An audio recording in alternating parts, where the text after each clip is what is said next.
전쟁은 1% 가능성도 없다. 그렇지 않다 하면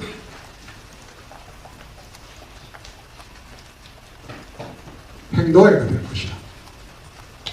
자유민주주의라는 체제의 붕괴 가능성에 대해 어떻게 보시는지와 붕괴된다면 새로운 체제, 이거는 자유민주주의 체제라는 거는 대의민주주의죠. 대의민주주의의 위기라는 게 참 이게 우리나라가 지금 심각하게 돼가지고 있는 게 여의도 정치가 제대로 작동을 하고 있지 않기 때문에 광장민주주의가 지금 성행하는 겁니다. 여의도 민주주의 정치가 제대로 작동했다면 광화문, 여의도 거기에 주말마다 수십만 명이 나오지 않습니다.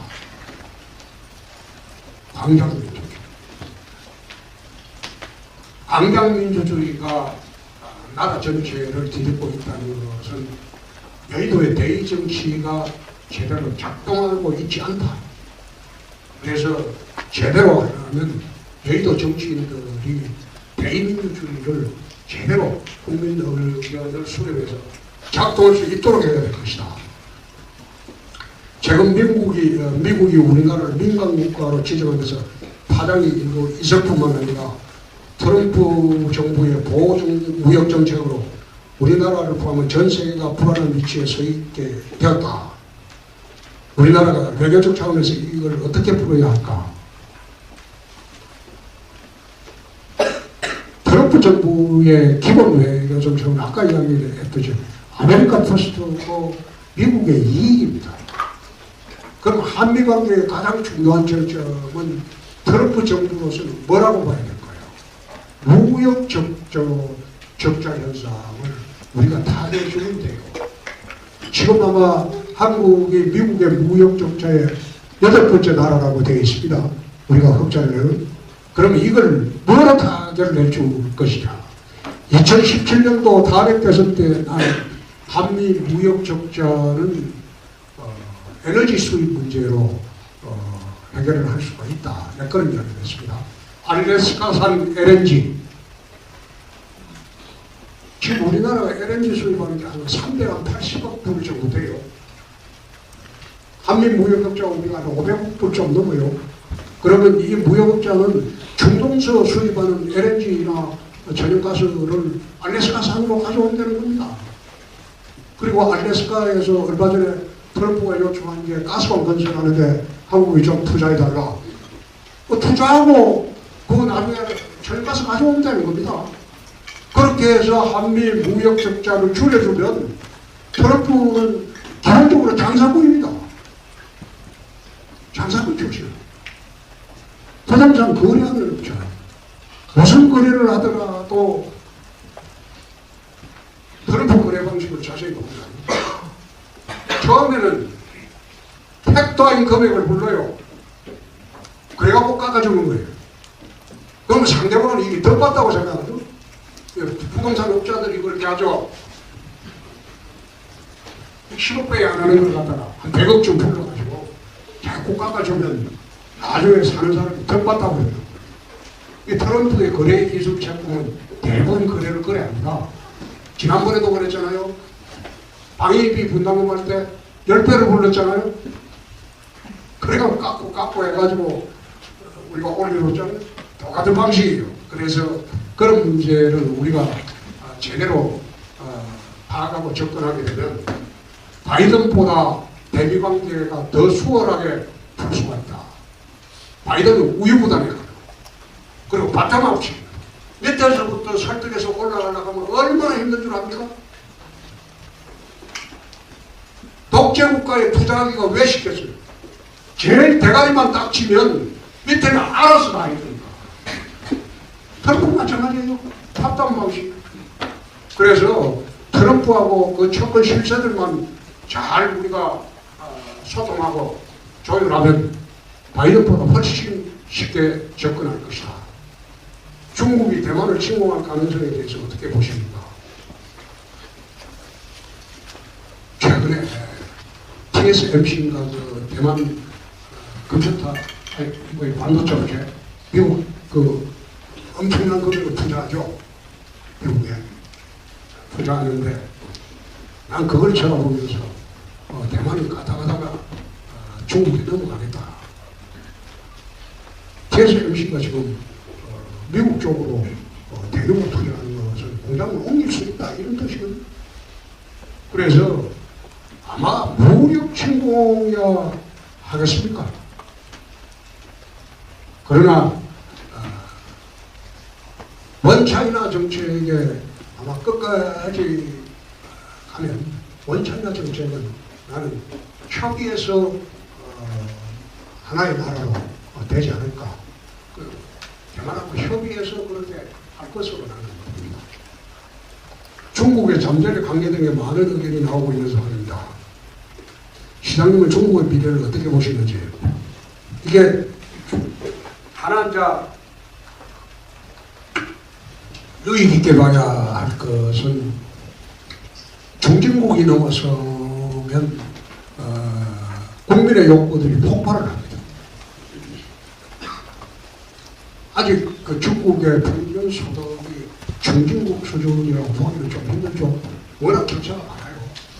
그런데 나라 전체가 지금 세계 2위 대국이 되었지만 국민 전체로 보면 저게 중진국 수준을 안 넘어갔겠죠. 그러면 나라의 내부 갈등이 굉장히 심해집니다. 국민들의 욕구가 분출합니다. 민주화 요구도 있을 거예요. 근데 그 과정을 어떻게 넘기고 중국이 수습해 나가는지.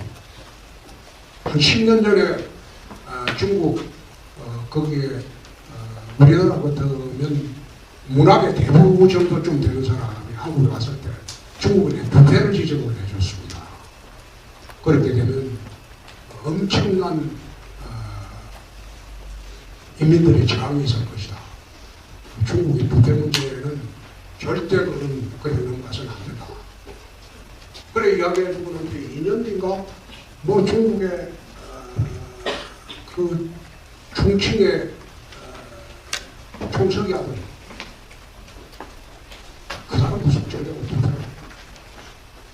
중국 재벌적 되는 사람들도 부패로 다 숙청을 하고 있고 지금 중국의 부패 숙청이 굉장히 극렬하게 진행이 되고 있습니다. 아마 그거는 중국이 선진국에 진입하기 전에 국민적 갈등을, 내부 갈등을 해소하기 위한 그런 조치가 아닌가. 그래서 중국이 넘어야 할 게 앞으로 분출에 나올 중국 국민들의 그런 욕구, 그걸 어떻게 조화롭게 넘기느냐, 그걸로 봅니다. 통일된 이후 미래국 대한민국이 나아갈 길과 국제사회에서 역할이 무엇이라고 보십니까? 난 통일을 생각을 안 해봤어요. 통일을 생각을 안 해봤어요. 과연 될까? 동서독이 통일하고 난 뒤에 동독의 수준을 서독의 70%까지 끌어올리는데 1년에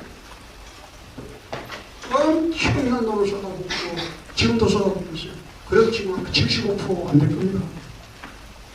그래서 준비 없는 통일은 재앙이 올 수도 있어요. 그 통일은 면밀하게 우리가 좀 대비를 하고 그렇게 해야 되는데 아직은 내가 이거는 생각해 본 일이 없기 때문에 통일이 되었으면 좋겠는데 내 살아있을 때는 통일되기가 좀 어렵지 않을까. 김정은이 워낙 젊고요. 일찍 가지도 않을 거고. 그래서 여기는 내가 선뜻 대답하기 어렵습니다. 정치가 종교에 개입되는 현상에 대해서 어떻게 생각합니까? 정치가 오죽 잘못하면 종교인들이 정치에 뛰어들어오겠습니까? 네? 잘하면 들어올 일이 없죠. 잘못하니까 들어오죠. 대신 들어와서 집회장소에서 헌금내라고 하는 건 좀 심해요. 언론이 한쪽으로 편향적 방송을 한다는 말이 국민사회에 들어오고 있는데 이 문제는 그렇습니다. 지금 그 우리나라 언론 노조들은 거의 다 민주노총입니다. 그러다 보니까 좌파적 시각으로 보도하는 경우가 종종 있죠. 종종 있고 어느 방송사는 특정 지어서 이야기하기 어렵지만 난 잘 안 나가요. 나가서 이제 잔뜩 얼마 전에 유시민 장관하고 토론하면서 그날 돈 많이 벌었다고 그러면 뭐 광고가 풀로 붙으니까 광고도 비싸게 팔아요. 그 시청률 좀 오를 것 같은 토론자가 나오면 광고단가도 비싸요. 그래 돈 벌어놓고 맨날 떠드는 거는 전부 덮어씌우고 거짓말만 떠드니까 요즘 잘 안 나가요. 근데 이거는 앞으로도 풀기 어려울 겁니다. 국민들이 잘 판단해야죠. 팩트인지 거짓인지 이건 국민들이 판단해야죠. 왜 대통령은 과학 위주로 참 25번째 유튜브에 많아진 정치 유튜버들이 한국 정치 문화에 끼치는 영향에 대해서 나는 참 부정적으로 봅니다. 원래 이게 정치 유튜브가 유행을 시킨 장본인이 접니다. 처음에 홍카콜라 시작을 할 때는 1인 유튜브 시대가 올 것이다. 1인 미디어 시대가 올 것이다. 그래서 내가 6년 전인가 7년 전에 처음 홍카콜라 유튜브를 정치 유튜브를 그 당시에는 2-3개 뿐이었는데 홍카콜라 그거 할 때는 10만 구독자 되는 데가 딱 10일, 일주일밖에 안 걸렸어요. 그래가지고 나는 이게 편향방송, 좌편향방송 하는 방송에 대항한다는 의미로 유튜브를 만들고 시작을 했는데 그 뒤에 나오는 온갖 잡투브들 보니까 이게 제대로 된 시각으로 하는 게 아니고 자기가 바라는 것이 팩트인 양 떠들어대니까 그걸 어떤 사람들은 거기 취해가지고 그게 전부 진짜인 줄 알아요. 그러니까 이게 성기능보다 역기능이 더 많다는 거예요. 가짜뉴스가 범람하고.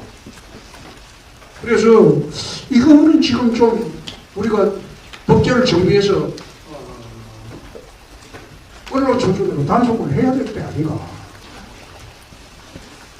왜 대통령은 과잉주로 평가받는지, 과거처럼 세종대왕 이순신 같은 인물을 국가의 영웅으로 만드는 국민적 결속을 만드는 인물이 대통령이라는 직책으로는 왜 만들어지지 않는지, 이거는 여러분 간단합니다. 과거에는 단순했어요. 가치관이 단순했잖아요. 근데 지금은 가치관이 단순하죠. 대통령이 아무리 잘하려고 노력하고 열심히 해도 손해보는 사람이 있어요. 그 사람은 한이지인 거지. 모든 정책이라는 게 모든 국민한테 다 이익이 가는 정책은 없어요. 한 군데 정책에 국가적 거시적 만들어서 정책을 집행을 하면 다른 데서는 손해봐요. 손해보는 사람은 원망이 따르기만요. 과거에는 이게 생각이 단순했잖아요. 지금은 얼마나 매체가 많아요. 내 들어오는데 보니까 온갖 매체들이 다 붙어 있더라고. 그래서 이거는 지금은 가치관이 다르고 사회가 다양해져서 그런 대통령이 탄생하기는 불가능하다. 저출산 고령화 사회, 이 말은 출산율 가지고 이야기하는데 젊은이들이 연대 우리 저출산을 해결하기 위해서 수백조를 썼어요. 근데 해결이 안 되죠. 왜 해결이 안 되는 거예요? 과거에는 순정의 시대가 있었고 또 애 나오면 묵은 것을 기복은 타고난다고 그랬어요.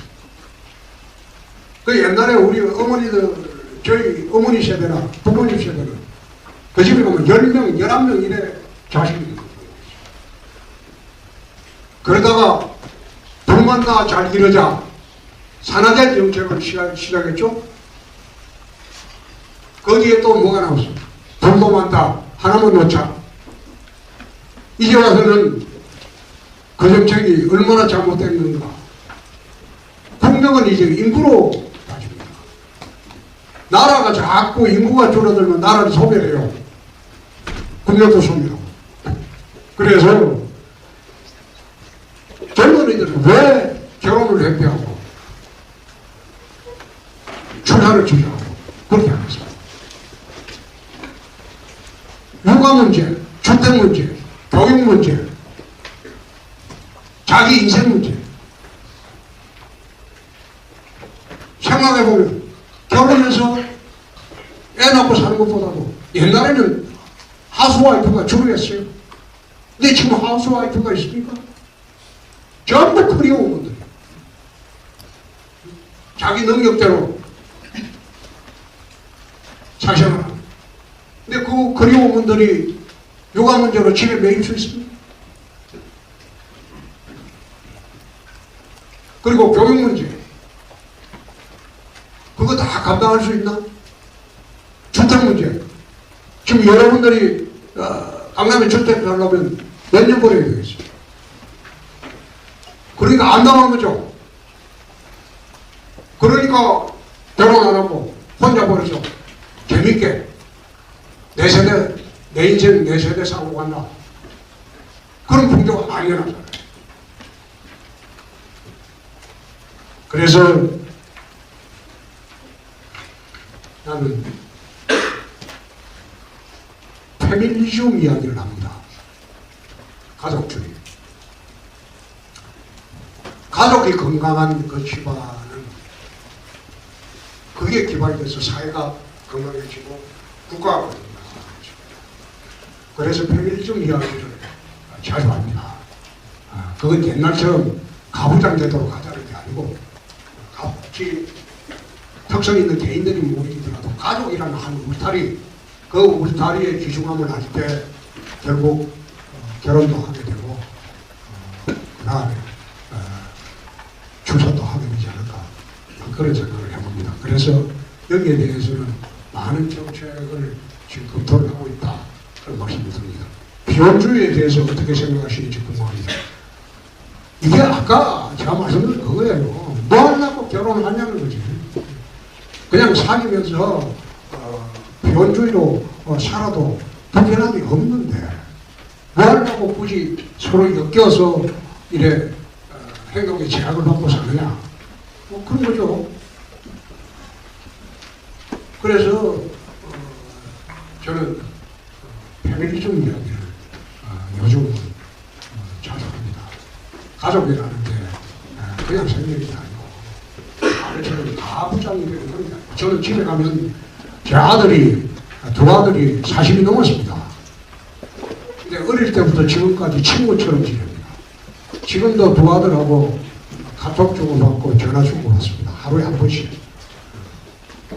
지금도 이 두 아들은 옛날에는 자기 엄마한테 말 못하는 건 아버지한테 합니다. 아버지하고. 요즘은 지각씨한테 말 못하는 건 내한테 합니다. 돈이 없는 거. 그래갖고 합리적인 해결책 찾고 그게 가족 아닌가 저는 그런 생각을 합니다. 국민연금 계획에 대해서 어떻게까지 생각하는지 이것은 지금 여야가 합의하고 있는데 이 합의한 결과대로 하더라도 국민연금 고가를 한 9년 정도 더 연장하는 것에 불과하기 때문에 전부 구조적으로 이게 미래 세대의 부담이 없도록 다시 한번 근본적인 계획이 필요하지 않나 그런 생각합니다. 대한민국 과학산업이 뒤처지고 있습니다. 이거 고대학 때문이에요. 고대학 때문에. 이공계 가가지고 이공계 엘리트들이 우대하는 그 시절을 다시 만들어야 돼요. 박정희 대통령 시절에는 이공계 엘리트들은 우대했어요. 해외 나가서 석박사 받은 사람들 데리고 오면 국내에서 특별 대접을 했었어요. 그래가지고 파격적인 혜택도 주고. 그래서 우리나라가 기술이 발전하고 경제가 발전합니다. 의과대학만 지원하는 그런 일은 없어야 되겠죠. 과학기술자 한 명이 1000만 명을 먹여 살릴 수 있어요. 그래서 이공계통에서 정말 뛰어난 인재들은 국가가 특별대접을 해줘. 특권을 줘야 됩니다. 그리고 거기에 상응하는 대접도 해줘야 됩니다. 중국이 지금 기술이 최근에 인공지능 기술이 미국을 넘어간 경우도 있었죠. 그 중국 애들은 전부 미국 가서 공부해가지고 중국에, 미국에 앉아있지 않아요. 다 돌아가요. 그 미국 정부에서 특별히 좀 해줘요. 그러니까 중국 과학기술이 세계적인 수준으로 올라. 그래서 이런 거는 그런 방향으로 이공계통은 우리가 특별대접을 다시 해줘야 될 게 아닌가.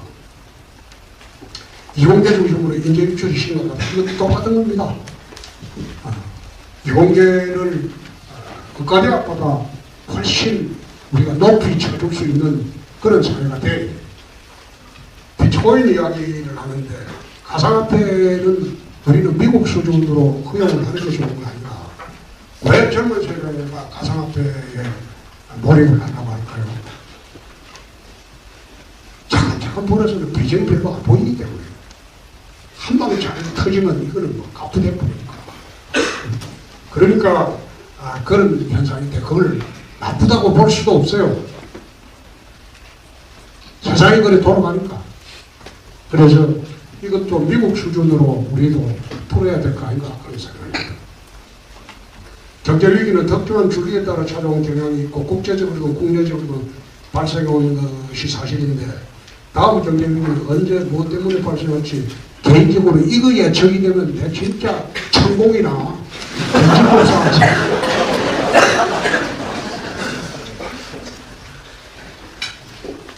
이거는 지금 최상목이다 이거 몰라요.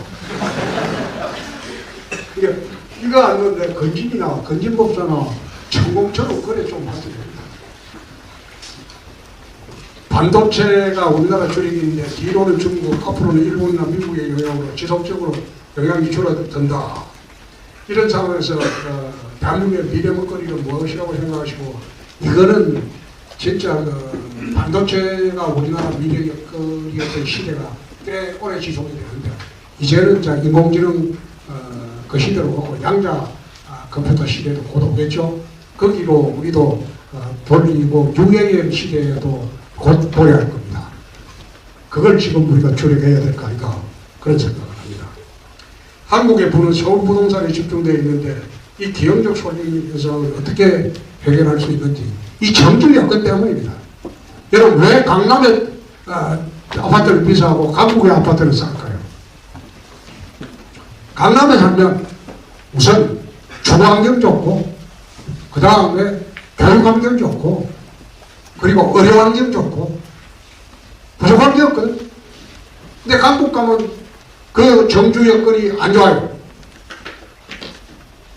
그러니까 정주 여건을 지방에도 똑같은 정주 여건을 만들어주면 강남 부동산만 비쌀 이유가 없죠. 강북 같은데 그야말로 국제 외고 국제고등학교 외고 뭐 특목고 강북에 잔뜩 지어야 돼. 잔뜩 짓고 그리고 의료시설도 강북도 삼성병원 같은 걸 지어야 돼. 그렇게 해서 정주 여건을 좋게 만들어주면 뭐 하려고 강남에 살아요? 지방도 마찬가지예요. 여러분 아침에 SRT 내리는 수서역에 한번 가보세요.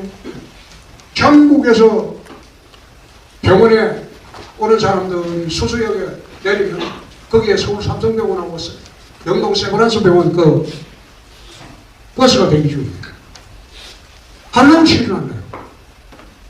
왜 지방에 어려움도 많은데 서울 삼성병원으로 의료 기술의 수준 차이입니다. 그걸 없애야지 지방이 시대가 정규 여건을 개선해야 돼. 올해 정원은 처음에 문제될 텐데 단계적 정원을 하고 있습니다. 2000년 그렇게 폭발적으로 하는 게 아니고 그렇게 하면 이공계가 이제가 몰리지 않는다. 이공계 갈 사람들이 전부 업가대학으로 간다.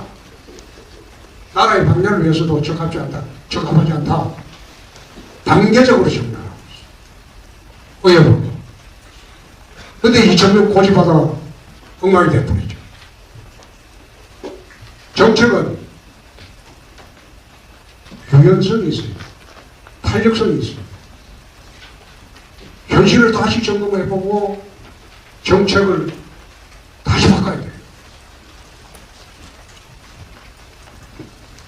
우리나라 사법 불신이 다른 나라에 비해서 강하다. 약하다고 그러죠? 우리나라는 좀 그렇죠? 약한데 판사들이 마음이 부드러워서 그래요. 대통령을 그래도 잘 아시는 분으로서 개혁의 목적이 정말 무엇이라고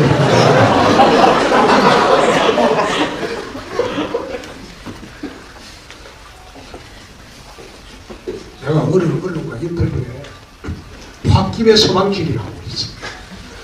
홧김에 서방질이었다. 야당은 저리 힘들게 한다.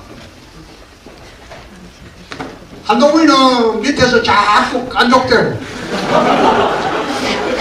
그러니까 대통령 입장으로서는 얼마나 속이 타겠어요. 그래서 내가 인터뷰하면서 어려운 것이 그 홧김에 서방이라는 것 같다. 막 그런 정도로 답변하겠습니다. 현 대통령 탄핵 여부와 상관없이 차기대권 주자로 언론에서 언급하고 있고 본인께서도 이에 대한 의지를 표명해보셨는데 대통령이 되려면 가장 먼저 행하시고 싶은 정치권 개혁 정책은 이거는 오늘 대답 못하겠습니다. 안 그래도 지금 탄핵이 될까 말까 하는데 그거 내가 보기에는 탄핵이 되기가 어려울 것 같습니다. 헌재에서 합의 못해 아마 안 될 거예요. 대통령이 구치소에 계속 있었으면 탄핵이 되었어요. 근데 대통령이 선발이 돼버렸기 때문에 지금 헌재 구조가 4대 4입니다. 좌파 우파로. 근데 좌파 4명이야 이유 불문하고 탄핵이고 우파 4명 중에서 2명이 넘어가야지 탄핵이 됩니다. 그러니까 그 2명이 쉽게 넘어갈 수 있겠습니까?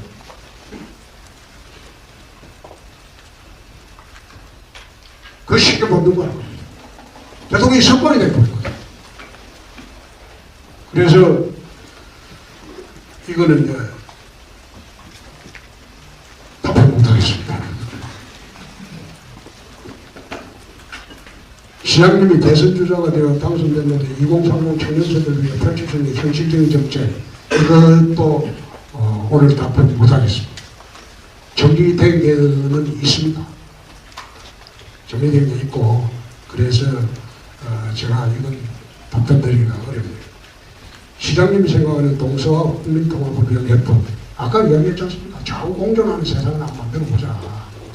그렇게 하려면 대통령이 정치를 알아야 됩니다. 정치라는 게 여러분 나쁜 거 아니에요.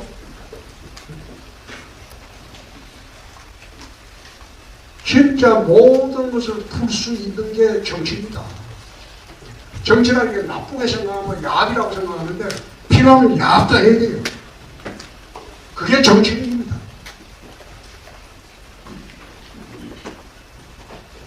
로마 철학자 중에 울피아누스라는 사람이 있어요. 정의의 개념을 이렇게 정의를 합니다.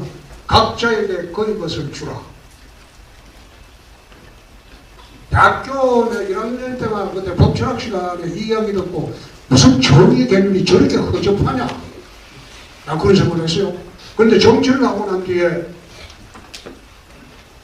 50년 전에 대학 다닐 때 1학년 때 그 법철학 시간에 들었던 그 말이 정말 명언이다.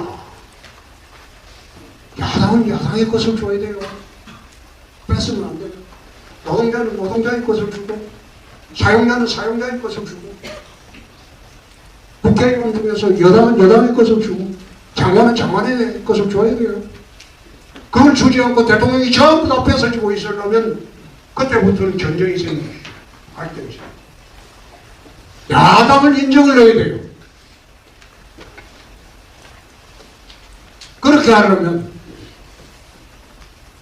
의회 정치의 경험이 있어야 돼요. 대화와 타협과 소통을 해본 일이 없는 사람이 대통령이 되면요,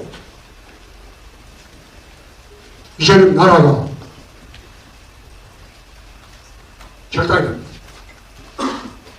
그래서 제대로 나라를 온전하게 할 수 있으려면 정치력이 풍부한 사람이 대통령이 되어야 된다. DJ가 97년도 대통령이 됐을 때 새정치국민의 의석이 80석이었습니다. 80석 가지고 5년 대통령을 하면서 국회와 협력해서 잘했습니다. 정치인이 없습니다. 최근 명태균 게이트에 논란이 많은데 이건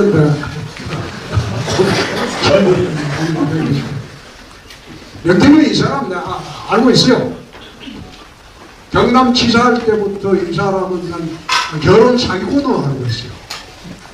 여론일에 조작해가지고 후보자들 들이밀어가지고 야 앞으로 이래 갖고 거래해가지고 지지율 조작해주는 사람. 오래전부터 알고 있어요. 근데 우리한테 붙으려고 몇 번 시도를 했어요. 근데 난 그거 안 받아줍니다. 그래서 지난 대선 후보 경선 때도 2021년도 우리한테 와서 붙으려고 하는 걸 거절하니까 윤석열 후보처럼 붙었어요. 그거는 정치를 모르거든요. 초짜잖아요. 그러니까 더 성공한 거예요. 그때 홍준표는 지지율을 깎아내리고 윤석열이 지지율을 높여달라고 그 방송에서 안 나왔잖아. 여론조사 나는 피해자야. 피해자인데 이게 이제 이상하게 오정훈하고 같이 불리니까 똑같이 지금 문제 뭐라고 하는데 내가 그랬어요. 명태균 특검 그거 받아라. 중앙지검 전원이 불러서 조사 다 해봐라. 내가 연루됐다는 게 나오냐. 그러니까 최근에 민주당에서 내 연루됐다는 정부로 내가 경남지사 할 때 어느 단체에 가서 인사만 했는데 그때 명태균이가 사회 왔대. 근데 그 사진이 나는 여기서 인사만 하고 저 옆에 사진 찍히는 거 보니까 희소무리하게 명태균이가 이게 명태균이라고 그러는데 단체 가서 인사만 하는 게 100번도 더 했어요. 근데 사회자가 언놈인데 내가 어떻게 알아? 너 며칠 전에는 나하고 그래도 뭐 있는가 까봐라 이랬는데 카톡이라고 봤는데 명태균이가 나한테 카톡을 보냈는데 생일 축하합니다. 그래서 땡큐 그랬죠.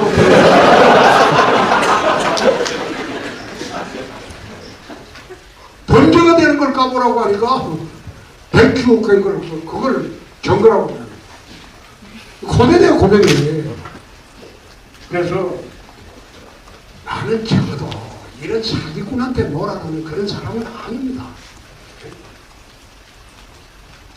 중앙정치에 밀려 대구로 갔다는 시선도 있는데 이거 맞습니다. 중앙정치에 밀리니까 대구로 내려갔죠.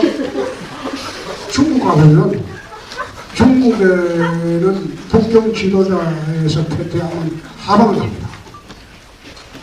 하방을 해서 실력을 빌려서 북경으로 다시 올라갑니다. 시진핑이도 샹하이에서 총선이 출신이에요. 하방에서 북경으로 올라갔어요. 그 중국에서 하방이라고 해요. 유통하고 치열하게 경선하다가 내가 졌는데 내가 속을 있으면 불편한 거는 내가 불편한 게 아니고 유통이 불편해요.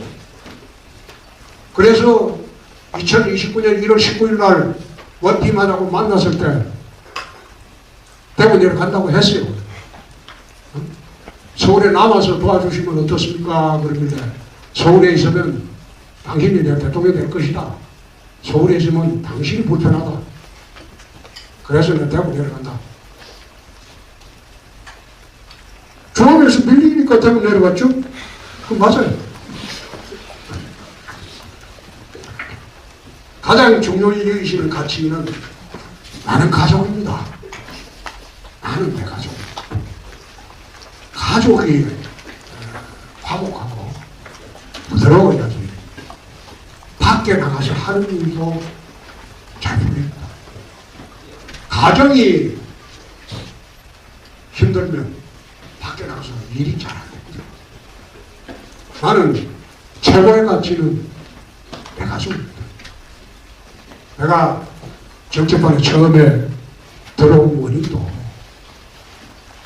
검사 11년 하다가 광주지검에서 91년 3월부터 92년 7월까지 1년 4개월 있으면서 광주 조직폭력배들을 무수히 잡아냈어요. 소통을 했어요. 그리고 서울 올라와서 93년도 슬러트 부실 수사를 하고 세상 시끄럽게 하고 나중에 끝나고 검찰에 그때 내가 검찰 내부를 수사를 했어요. 우리 대선배들을 잡아냈다. 대박이고 처음으로. 그러니까 검찰에서 조직을 유괴질서를 파괴했다고 나가달라고. 그래서 학교에서 나오니까 광주 깡패들이 그때부터 이제 출소하기 시작해가지고 변호사 사무실을 조그마한 열어놨는데 나들이 출소하면 인사하고 가요. 덕분에 학교 잘 갔다 왔다. 이게 이제 효과가 그러지. 변호사가 되면 아무리 자기를 지킬 수단이 없어요. 그래서 매일 저녁에 집에 전화해가지고 애들 협박하고 납치하고 집사람도 납치한다 그런 말에 가족 지키기 위해서 내가 야 이거 검사로 다시 들어갈 수도 없고 내가 무슨 대한민국의 유수 집안의 자제도 없고 밑바닥에서 내 집안에 나는 삼촌도 없고 사촌도 없습니다. 우리 집은 대대 선수 손이 좀 귀해요. 그래서 이거 뭐 가족 지킬 힘도 없으니까 에라이 정치하면 해봐야 되니까. 그래가지고 국회의원 되면 설마 저놈들이 나를 협박하냐. 그래서 내가 처음에는 국가와 민족을 위해서 일해보겠다고 국회 들어간 거 아닙니다. 내 가족 지키려고 들어가. 그러다 보니까 지금 30년이 지나고 있어요. 저희에게는 답변이 46개 정도 되는데 답변 다 했습니다. 다 했고 여러분 좀 물어볼 거 있으면 물어보시죠.